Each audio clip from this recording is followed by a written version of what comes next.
ప్రభునందు ప్రియులకు యేసుక్రీస్తు నామములో శుభములు తెలియజేయుచున్నాం. ఈ దినము హెబ్రోన్ క్యాలెండర్ వాగ్దానము, నిర్భయుడవై నీవు స్థిరపడి యుందువు. యోబు గ్రంథము 11వ అధ్యాయము 15వ వచనంలో దేవుడు ఈ మాటలు తెలియజేస్తున్నాడు. మరి నయమాత్యుడైన జోఫరు ఈ మాటలు మాట్లాడుతూ, దేవా, నీ దృష్టికి నేను పవిత్రుడనని నీవు అనుకొనుచున్నావే అని యోబుతో మాట్లాడుతూ ఉన్నాడు. ప్రియమైనటువంటి దేవుని ప్రజలారా, మరి యోబు దైవజనుని గురించి ఇక్కడ మాట్లాడుతూ చెప్తున్న మాటల్లో జ్ఞాపకం చేసుకున్నప్పుడు, మరి దేవుని యొక్క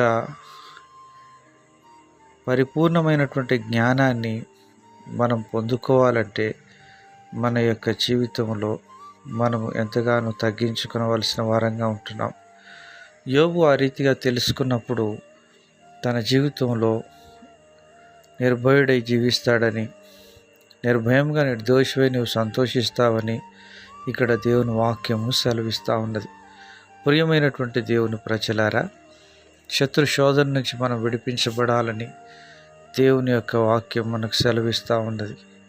లూకా సువార్త 1వ అధ్యాయం 75వ వచనం చివరి భాగంలో, మనము శత్రువుల చేతి నుండి విడిపింపబడి మన జీవిత కాలమంతయు నిర్భయులమై ఆయన సన్నిధిని పరిశుద్ధముగాను నీతిగాను ఆయనను సేవింపను అనుగ్రహించుటకును ఈ రక్షణ కలుగజేసెను అని దేవుని వాక్యము సెలవిస్తుంది.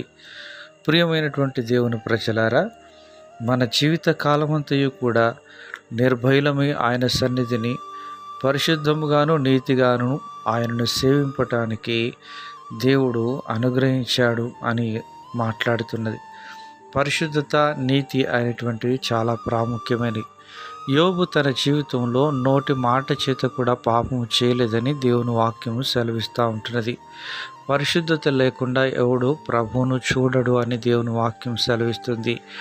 ఇక్కడ చెప్పబడుతున్న పరిశుద్ధత కేవలం బాహ్య సంబంధమైనది, భౌతిక సంబంధమైన పరిశుద్ధతను గురించి కాదు, కానీ హృదయ సంబంధమైన, ఆత్మ సంబంధమైన పరిశుద్ధతను గురించి దేవుడు మాట్లాడుతున్నాడు. హృదయ శుద్ధి గలవారు ధన్యులు, వారు దేవుని చూచెదరని దేవుని వాక్యం సెలవిస్తుంది. ఆ విధంగా హృదయంలో పరిశుద్ధత, యథార్థత మనం కనపరిచినప్పుడు దేవుణ్ణి కనుగొనే వారంగా ఉంటాం.